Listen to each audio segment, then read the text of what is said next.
If we follow the story in chronological order, in the last video I talked about God of War Ascension. Kratos, our main character, broke his blood oath to Ares. Because of this, he was punished and tortured by the Furies. But he eventually broke free and set out on a journey to discover the truth. He killed the three sisters, and even though he didn't want to, he also killed Orcos. By the end of the game, one thing was clear. The image of him killing his own wife and daughter was now burned into his mind. And Kratos, full of regret, began a new journey, hoping to make up for what he had done. You might be thinking, how can someone ever make up for something like that? Well, Kratos thought the answer might be to serve the gods of Olympus, and that's exactly what he did. During the time chains of Olympus takes place, Kratos served the gods for 10 years straight.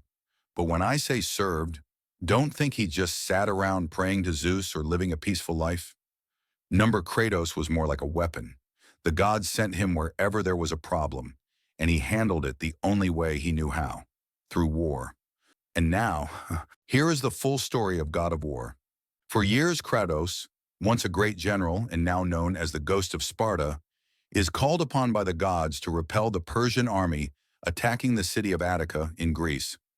God of War games are renowned for their high-action opening scenes, and each game begins with a boss battle. In this game, our first enemy is the Basilisk, the pet of the Persian king. Amidst soldiers landing on the shore and stones hurled from ships' catapults, Kratos, like a one-man army, slaughters everyone in his path to reach the Persian king.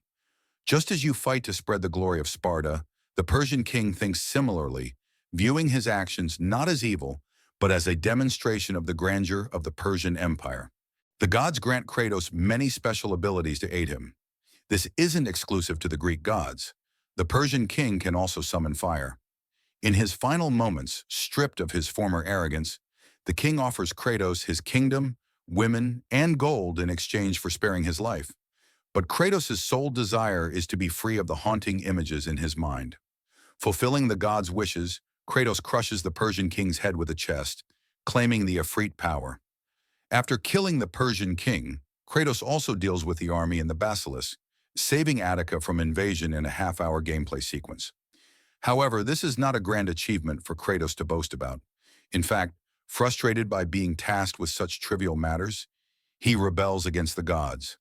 Is there nothing else? Is this the only task you can give me?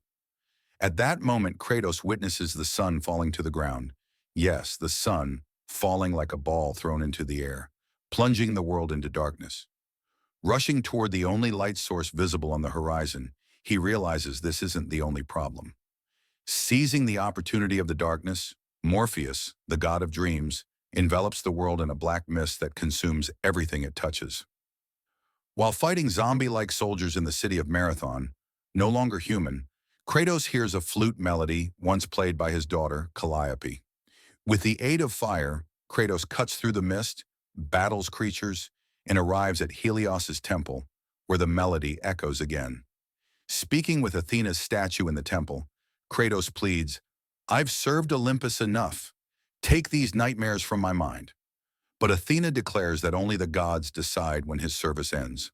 From Athena, we learn that the disappearance of Helios, the sun god, has caused the fire horses to move without a master, leading to the sun's fall from the sky. But that's not the only issue. Morpheus, the god of dreams, has taken advantage of this to put many gods into a deep sleep. Before succumbing to sleep herself, Athena tasks Kratos with finding Helios, returning him to the sky, and stopping Morpheus. For 15 minutes, Kratos fights enemies while searching for the temple's entrance, where he speaks with Eos, Helios' sister and the goddess of dawn. Eos reveals that her brother was abducted by a titan named Atlas, and that the sun's power is great enough to destroy the world.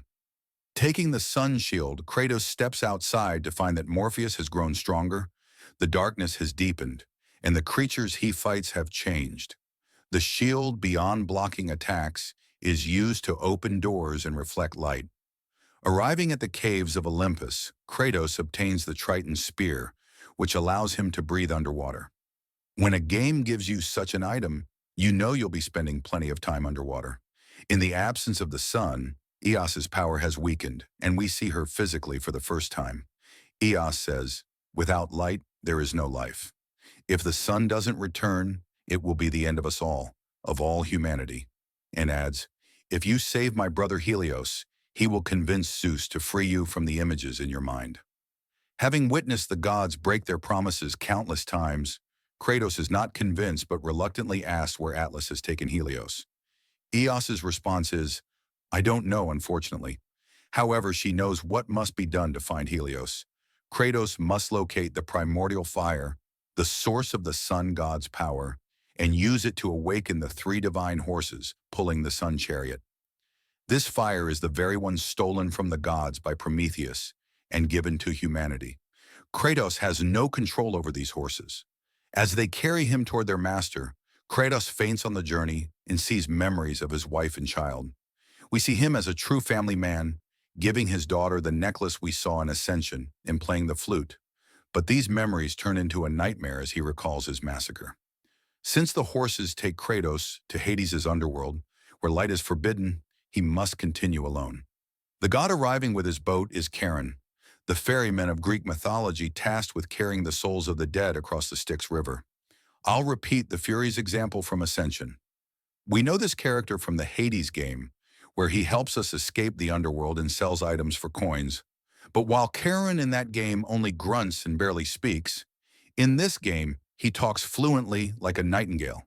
He tries to convince Kratos to leave the ferry, arguing that his time hasn't come since he's still alive. But Kratos refuses to back down and engages in a fight with the ferryman. No matter what difficulty you play on, depleting Charon's health is nearly impossible, and in the later stages of the fight, he can easily defeat you with a single move. If you fail here, don't say, "Oh no, I'm done for." The game's progression requires you to lose this fight. Charon casts Kratos into the depths of Tartarus. There, Kratos finds Zeus's gauntlet, a weapon Zeus once commissioned from the blacksmith god. Tartarus also holds titans exiled and chained by Zeus, but one titan, Atlas, has broken free. Seeing this, Kratos is left with one question: who would unleash such evil? I included this part in the video because the story will soon tie back to this. Also, in Greek mythology, Atlas is condemned to carry the celestial sphere on his shoulders forever, and the term Atlas personality has even entered psychology. Escaping Tartarus somehow, Kratos climbs for a long time and returns to Charon, the ferryman. Declaring he won't be merciful like last time, they fight again, and with Zeus's gauntlet, Kratos emerges victorious. After defeating Charon, Helios's radiant light illuminates the entire underworld, and as Kratos advances through the depths of hell, something almost ghostly catches his attention. Despite years of serving the gods failing to relieve his pain or lighten the burden of his past, seeing his daughter makes him realize that everything he's fought for is within reach. While slaying enemies throughout the temple and following his daughter, Kratos encounters Persephone, Hades' wife, and the queen of the underworld. Betrayed by Zeus and deceived by Hades, Persephone is forced to remain in the underworld and care for arriving souls as if they were her own children. Learning that his daughter is among the pure souls in paradise, Kratos repeatedly demands to see Calliope. Persephone tells him, "To prove yourself worthy of paradise, cast your weapons into the forsaken tree and release the evils of your past." Each time Kratos does this, he loses his health, magic, and every weapon he's earned throughout the game, until he finally reunites with his daughter. Unlike in Ascension, this is not an illusion or deception. His daughter, with her pure soul, has gone to paradise. During this emotional moment, the queen of the underworld reveals, "I set Atlas free." She adds, "Now, with the power of the sun in his hands, it's only a matter of time before he destroys the pillar holding the world." The destruction of this pillar means the end of Olympus, the underworld, and everything within it. As for why Persephone does this, forced to marry a man she didn't love and live a life she didn't choose, she seeks revenge on the gods. She will die too, but at least it's her choice. Kratos' decision is clear but impossible. Staying with his daughter means the end of both the world and his daughter. Stopping Persephone and Atlas means abandoning his daughter forever. The game even makes you abandon your daughter, inflicting a pang of guilt. Kratos realizes that saving humanity has weakened him. So to become the monster he once was, he begins killing every innocent soul he sees. Through these massacres, he regains his tattoos and every power he earned throughout the game. You didn't expect a man who killed his family to reach a happy ending, did you? Before killing the goddess, Kratos chains Atlas to the pillar he was trying to destroy, achieving a victory, but Persephone, in her final breath, warns that his suffering will never end. Condemned to bear the weight of the world on his shoulders forever, Atlas tells Kratos he will regret helping the gods and that they will meet again. Unfazed by his victory, Kratos, though he saved humanity, carries the pain of abandoning his daughter forever and declares that serving the gods is all he has left. The emotion delivered by the voice actor is truly remarkable. As Morpheus, the god of dreams, retreats into the shadows, Kratos departs the underworld in the sun chariot, and the game ends. Additionally, when the end screen fades, there's a post-credits scene, much like in Marvel films. Even as the ghost of Sparta, Kratos, after his great sacrifices, falls unconscious from the chariot and is saved by the gods, witnessing a conversation between Helios and Athena.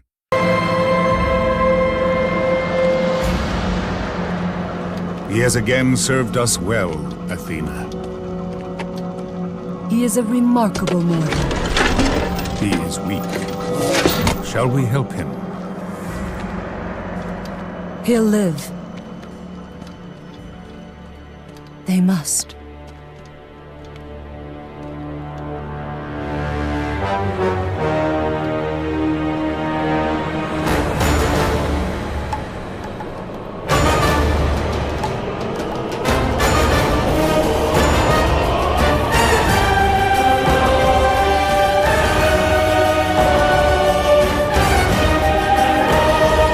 Thus, the second video of our 8-video God of War series has come to an end. If you enjoyed the video, like and comment to give me motivation for more.